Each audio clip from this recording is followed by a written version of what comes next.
Champs అందిస్తున్న change making సిరీస్కు స్వాగతం. ATL విద్యార్థులకు ఉపయోగకరమైన విషయాలను పరిచయం చేయడం ఈ సిరీస్ లక్ష్యం. ఈ సిరీస్లో tinkering, problem solving, innovation, entrepreneurship, change making వంటి అంశాలు ఉంటాయి. ఈ 10 భాగాల పోడ్కాస్ట్ సిరీస్ ద్వారా చేంజ్ మేకింగ్ యొక్క ప్రాథమికాలను మరియు మీరు కూడా ఎలా ఒక చేంజ్ మేకర్ కావచ్చో తెలుసుకోగలరు. ప్రతి ఎపిసోడ్ 15 నుంచి 20 నిమిషాల పాటు ఉంటుంది. అలాగే మీరు ప్రయత్నించడానికి ఒక చిన్న ఛాలెంజ్ కూడా ఉంటుంది. ఇప్పుడు బెంగళూరుకు చెందిన 8వ తరగతి విద్యార్థిని మరియు చేంజ్ మేకర్ అయిన టింకర్ చాంప్ హన్నా ఖాన్ అందిస్తున్న 2వ ఎపిసోడ్ను ప్రారంభిద్దాం. వింటున్న వారందరికీ ఈనాటి మన లోతైన విశ్లేషణకు స్వాగతం. సాధారణంగా ప్రపంచాన్ని మార్చే నిర్ణయాలు అనగానే మనకు ఏమనిపిస్తోంది? ఏదో పెద్ద కార్పొరేట్ ఆఫీసులో ఖరీదైన సూట్లు వేసుకున్న బిలియనీర్లు లేదా రాజకీయ నాయకులు కూర్చొని తీసుకునేవి అని అనుకుంటాం కదా. కరెక్ట్. ఒక గొప్ప మార్పు తీసుకురావాలంటే కోట్లాది రూపాయల ఫండింగ్ ఉండాలనో లేక పుట్టుకతోనే ఒక గోల్డెన్ టికెట్తో జన్మించాలనో మనం బలంగా నమ్ముతాం. నిజమే. కానీ మన దగ్గరున్న ఆధారాలు చూస్తే ఆ నమ్మకమంతా ఒట్టిదే అనిపిస్తోంది. అవునవును. జేబులో చిల్లిగవ్వలేని ఒక 8వ తరగతి కుర్రాడు పనికిరాని చెత్తతో ఒక అద్భుతమైన డిజిటల్ లైబ్రరీని సృష్టించాడు అంటే అది నిజంగా ఎవరికైనా ఆశ్చర్యం కలిగిస్తుంది. ఎగ్జాక్ట్లీ. ఇవాళ మనం మన ఈ చర్చలో విశ్లేషించబోయే అంశం సరిగ్గా ఇదే. అనుష్కా భరద్వాజ్ మరియు నితీష్ గార్గ్ రాసిన టింకర్ చాంప్స్ వారి చేంజ్ మేకింగ్ సిరీస్లోని 2వ డాక్యుమెంట్ మన ముందున్న ప్రధాన ఆధారం. ఈ డాక్యుమెంట్ ద్వారా మనం తెలుసుకోబోయే ముఖ్యమైన విషయం ఏంటంటే, మార్పు తీసుకురావడానికి ఎవరికో పుట్టాల్సిన అవసరం లేదు. అవును. మన చేతిలో ఉన్న ఒక చిన్న స్మార్ట్ఫోన్తోనే ఒక మహాసముద్రం లాంటి గ్లోబల్ ఇంపాక్ట్ని ఎలా సృష్టించవచ్చో ఈరోజు మనం డీకోడ్ చేద్దాం. ఇక్కడ ఆశ్చర్యపరిచే విషయమేమిటంటే, దశాబ్దాలుగా సమాజంలో మార్పు తీసుకురావడం అనేది కేవలం కొద్దిమందికి మాత్రమే పరిమితమైన ఒక ఎక్స్క్లూజివ్ క్లబ్లా ఉంటూ వచ్చింది. అంటే అపారమైన వనరులున్న వాళ్లకు మాత్రమే అంటారా? అవును. కానీ ఆ అపోహను ఈ డాక్యుమెంట్ పూర్తిగా బద్దలు కొడుతోంది. ఆధునిక టెక్నాలజీ ఆ క్లబ్ తలుపులను సామాన్యుల కోసం ఎలా బార్లా తెరిచిందో ఇది చాలా స్పష్టంగా వివరిస్తోంది. ఆ అపోహను పక్కన పెట్టి అసలు విషయానికొద్దాం. మార్పు తీసుకురావాలంటే ఎన్నో వనరులు కావాలనే ఆలోచనను ఈ ఆధారాలు ఎంత సులభంగా కొట్టిపారేశాయో కదా. ఖచ్చితంగా. మీరిందాక చెప్పిన ఆ 8వ తరగతి విద్యార్థి కథే తీసుకుందాం. ఆ కుర్రాడికి ఎలాంటి భారీ ఫండింగ్ లేదు, అత్యాధునిక ల్యాబ్స్ లేవు, పోనీ కనీసం ఒక్క లైన్ కోడింగ్ రాసిన అనుభవం కూడా లేదు కదా. కరెక్ట్. సాధారణంగా అలాంటి పరిస్థితుల్లో ఎవరైనా ప్రభుత్వం వస్తుంది, లైబ్రరీ కడుతుంది అని ఎదురుచూస్తారు. కాని ఆ కుర్రాడు అలా ఎదురుచూడ్లేదు. తన చుట్టూ ఉన్న తోటి విద్యార్థులు చదువుకోవడానికి సరైన పుస్తకాలు లేక ఇబ్బంది పడటం గమనించాడు. ఆ సమస్యను చూసి వదిలేలేదు. పాతవి పనికిరావు అని చెత్తలో పడేసిన టాబ్లెట్లను, కంప్యూటర్లను సేకరించాడు. వాటిని శుభ్రం చేసి అందులో ఓపెన్ సోర్స్ మెటీరియల్స్, ఆఫ్లైన్ పీడిఎఫ్లు లోడ్ చేసి ఒక డిజిటల్ లైబ్రరీగా మార్చేశాడు. అద్భుతం కదా. ఈ ఒక్క ఉదాహరణలోనే డాక్యుమెంట్ ప్రస్తావించిన చేంజ్ మేకర్స్కు ఉండాల్సిన 5 ముఖ్యమైన లక్షణాలు అన్నీ ఇమిడున్నాయి. ఆ లక్షణాలు సహానుభూతి, దూరదృష్టి, సృజనాత్మకత, సహకారం మరియు పట్టుదల. అవును. తోటివారి కష్టాన్ని అర్థం చేసుకోవడమే సహానుభూతి అయితే, పనికిరాని చెత్తలో పరిష్కారాన్ని చూడటం సృజనాత్మకత. విశ్లేషిద్దాం. ఇక్కడ నేను కొంచెం విభేదించాల్సొస్తోంది. చెప్పండి, ఏంటది? ఈ లక్షణాల లిస్టులో సహానుభూతికి అంటే ఎంపథీకి మొదటి స్థానం ఇవ్వడం నాకు చాలా ఆశ్చర్యంగా అనిపించింది. ఎందుకని? అంటే ఇప్పుడు ఒక సాఫ్ట్వేర్ యాప్ తయారు చేసి ఒక ప్రాబ్లం సాల్వ్ చేయాలి అనుకుంటే నాకు టెక్నికల్ స్కిల్స్ కావాలి కదా. ముఖ్యంగా కోడింగ్ రావాలి. ఓ నిజమే. ఎదుటివారి భావాలను నేనెంత లోతుగా అర్థం చేసుకున్నా ఆ సహానుభూతి నా కోసం కూర్చొని పైథాన్ కోడ్ రాయలేదు కదా. అలాంటప్పుడు టెక్నికల్ స్కిల్స్ కంటే ఈ ఎంపథీకి అంత ప్రయారిటీ ఎందుకిస్తున్నారు? ఇది చాలా సహజమైన సందేహం. కానీ దీన్ని మనం కొంచెం బ్రాడ్గా, విస్తృత కోణంలో చూస్తే అసలు లాజిక్ అర్థమవుతుంది. ఎంపథీ అనేది ఒక టార్గెటింగ్ సిస్టమ్ లాంటిది. టార్గెటింగ్ సిస్టమ్ అంటారా? ఎలా? ఉదాహరణకు కమర్షియల్ టెక్ ఇండస్ట్రీ చూద్దాం. ఎన్నో కోట్లు ఖర్చు పెట్టి తయారు చేసిన యాప్స్ మార్కెట్లోకొచ్చాక అట్టర్ ఫ్లాప్ అవ్వడం మనం చూస్తుంటాం. అవును. చాలా యాప్స్ అలా కనుమరుగైపోయాయి. అత్యంత నైపుణ్యం ఉన్న సాఫ్ట్వేర్ ఇంజనీర్లు అద్భుతమైన ఫీచర్లతో ఒక యాప్ చేస్తారు. కానీ తీరా చూస్తే దాన్ని ఎవ్వరూ వాడరు. ఎందుకో తెలుసా? మ్మ్, బహుశా ఆ యాప్ వాడటానికి చాలా కష్టంగా ఉండి ఉంటుందేమో. కష్టంగా ఉండటం మాత్రమే కాదు, అసలది యూజర్లకు అవసరమైన సమస్యను పరిష్కరించకపోవటం మెయిన్ రీజన్. వాళ్ళు కోడింగ్ మీద పెట్టిన శ్రద్ధ ఆ యూజర్ల కష్టాలను అర్థం చేసుకోవడం మీద పెట్టలేదు. ఓహో, అంటే వాళ్ళ దగ్గర టెక్నికల్ లాజిక్ ఉంది గాని ఎంపతి లేదు. ఎగ్జాక్ట్లీ! టెక్నికల్ లాజిక్ ఎంత గొప్పగా ఉన్నా దాన్ని తప్పు సమస్యపై ప్రయోగిస్తే అది పూర్తిగా వేస్ట్. యూజర్ల స్థానంలో నిలబడి వారి సమస్యను అర్థం చేసుకున్నప్పుడే మనం రాసే కోడ్ సరైన లక్ష్యాన్ని ఛేదిస్తుంది. మ్మ్, కోడింగ్ అనేది ఇంజిన్ అయితే సహానుభూతి అనేది స్టీరింగ్ వీల్ అన్నమాట. స్టీరింగ్ లేకపోతే ఎంత వేగంగా వెళ్ళినా గోడకే గుద్దుకుంటాం. అద్భుతమైన పోలిక. ఆ కుర్రాడికి కోడింగ్ రాకపోయినా తోటివారి అవసరమేంటో స్పష్టంగా తెలుసు కాబట్టే ఆ లైబ్రరీ హిట్ అయింది. నిజంగా మంచి పాయింట్. కానీ ఇక్కడ మనం ఒక ప్రాక్టికల్ ప్రాబ్లం గురించి మాట్లాడుకోవాలి. ఒక 7వ తరగతి కుర్రాడు ఈ 5 లక్షణాలను ఒకేసారి ప్రదర్శించాలంటే అది దాదాపు అసాధ్యం కదా. అవును, ఇవన్నీ ఒక్కరోజులో పుస్తకాలు చదివితే వచ్చేవి కావు. మ్మ్, దీన్ని ఎలా చెప్పొచ్చంటే సైకిల్ తొక్కడం నేర్చుకోవడానికి ఒక మాన్యువల్ పుస్తకం చదవడం లాంటిది. నాకు బ్యాలెన్స్ ఎలా చెయ్యాలో థియరీ తెలుసు, పెడల్ ఎలా తొక్కాలో లాజిక్ తెలుసు అనుకుంటే సరిపోదు కదా. కరెక్ట్. పుస్తకం చదివితే రోడ్డు మీద సైకిల్ నడపలేం. సైకిల్ ఎక్కి తొక్కితేనే 1-2 సార్లు కింద పడితేనే ఆ బ్యాలెన్స్ వస్తుంది. ఈ లక్షణాలు కూడా అంతే. మరి విద్యార్థులు వీటిని ప్రాక్టికల్గా ఎలా నేర్చుకుంటారు? మీ సైకిల్ ఎనాలజీ చాలా అద్భుతంగా సరిపోతుంది. ఈ 5 లక్షణాలు ఎవరికీ ఒకేసారి రావు. వాటిని ఆచరణలో పెట్టడం ద్వారానే నేర్చుకోగలం. అంటే ప్రాక్టికల్గా ఏమైనా ప్రోగ్రామ్స్ ఉన్నాయా? అవును, అందుకే డాక్యుమెంట్లో టింకర్ప్రెన్యూర్ అంటే టింకర్ప్రెన్యూర్ ప్రోగ్రామ్ లాంటి ఫ్రేమ్వర్క్స్ గురించి చెప్పారు. ఇవి విద్యార్థులకు ఒక జిమ్ లాగా పనిచేస్తాయి. ఒక జిమ్ లాగానా? అంటే స్కిల్స్ డెవలప్ చేసుకోవడానికా? అవును, ఒక సమస్యను సాల్వ్ చేయడానికి వాళ్ళు వెంటనే కోడింగ్ మొదలుపెట్టరు. ముందుగా అట్టపెట్టెలతో, ప్లాస్టిక్ బాటిల్స్తో ఒక చిన్న డమ్మీ ప్రోటోటైప్ తయారు చేస్తారు. ఆ, దీనివల్ల సృజనాత్మకత పెరుగుతుంది. ఎగ్జాక్ట్లీ. ఆ అట్టపెట్టెల మోడల్ను స్నేహితులకు చూపించినప్పుడు వాళ్ళు విమర్శిస్తారు, నవ్వుతారు. ఆ ఫీడ్బ్యాక్ తీసుకుని మెరుగుపరచడం ద్వారా పట్టుదల, సహకారం అలవడతాయి. ఇక్కడే అసలు ఆసక్తికరమైన విషయం దాగి ఉంది. నాకో పెద్ద సందేహం వస్తోంది. అడగండి. ఈ రోజుల్లో దాదాపు ప్రతి విద్యార్థి చేతిలో ఒక స్మార్ట్ ఫోన్ ఉంటుంది. టింకర్ప్రెన్యూర్ లాంటి ప్రోగ్రామ్స్ ఉన్నాయని కూడా తెలుసు. మరి అందరూ ఎందుకు ఇలాంటి అద్భుతాలు చేయలేకపోతున్నారు? అసలు అడ్డంకి ఎక్కడా ఉంది? ఇది చాలా లోతైన ప్రశ్న. అసలు అడ్డంకి టెక్నాలజీలో లేదు, అది పూర్తిగా వాళ్ల మైండ్ సెట్లోనే ఉంది. మైండ్ సెట్లోనా? అంటే మనం టెక్నాలజీ అనగానే వినోదం కోసమో, రీల్స్ స్క్రోల్ చేయడానికో వాడుతుంటాం. సమాజం కూడా మనల్ని ఒక డిజిటల్ కన్జ్యూమర్ అంటే వినియోగదారుడిగానే చూస్తుంది. అది నిజమే.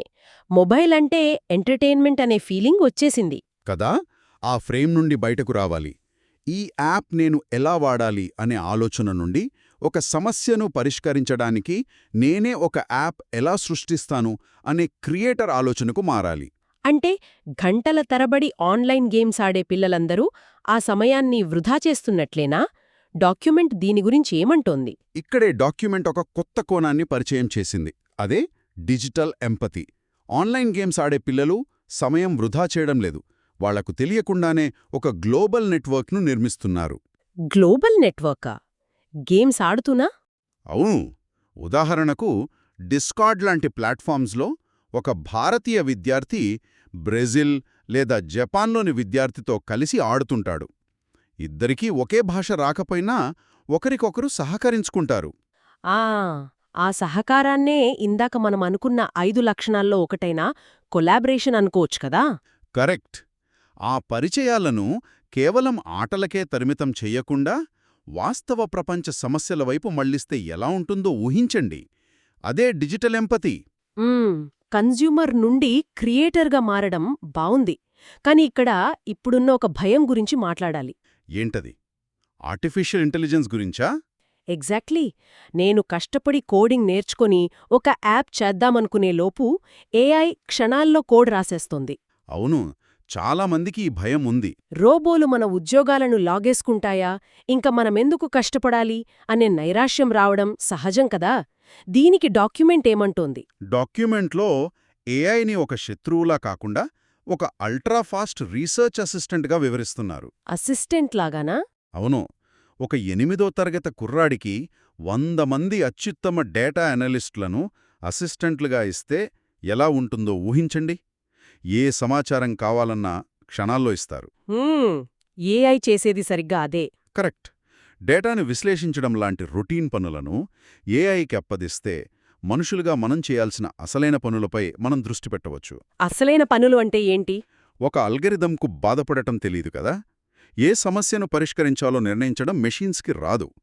మనం ఏఐకి పనులు అప్పగించినప్పుడు సహానుభూతి, నాయకత్వం లాంటి మానవీయ లక్షణాలకు ఎక్కువ టైం దొరుకుతుంది. అద్భుతం. టెక్నాలజీ మనలో ఉన్న ఎంపథీని పెద్దది చేసి చూపుతుంది. సరే, ఇందాకటి నుండి గ్లోబల్ ఇంపాక్ట్ అని మాట్లాడుకుంటున్నాం కదా, ఈ స్కేలింగ్ గురించి చెప్పండి. దీన్ని మనం విస్తృత కోణంలో చూస్తే స్కేలింగ్ ఎలా జరుగుతుందో డాక్యుమెంట్లో కొన్ని గొప్ప ఉదాహరణలు ఇచ్చారు. ఎవరెవరు ఉదాహరణలు? Elon Musk, Nandan Nilekani, Nykaa founder Falguni Nayar, అలాగే రితేష్ అగర్వాల్, వాతావరణ ఉద్యమకారిణి గ్రెటా థన్బర్గ్, వీళ్లంతా వాళ్ల రంగాల్లో ఎలా ఇంపాక్ట్ స్కేల్ చేశారో ప్రస్తావించారు. నాకు నందన్ నిలేకని, రితేష్ అగర్వాల్ ఉదాహరణల వెనుక ఉన్న అసలు మెకానిజం తెలుసుకోవాలనుంది. వీళ్లసలు స్కేలింగ్ ఎలా చేశారు? ముందుగా రితేష్ అగర్వాల్ ఉదాహరణ తీసుకుందాం. తన 19వ ఏట అతను చూసిన సమస్య ఏమిటి? బడ్జెట్ హోటల్సు ఉన్నాయి కానీ నాణ్యత లేదు. అవును.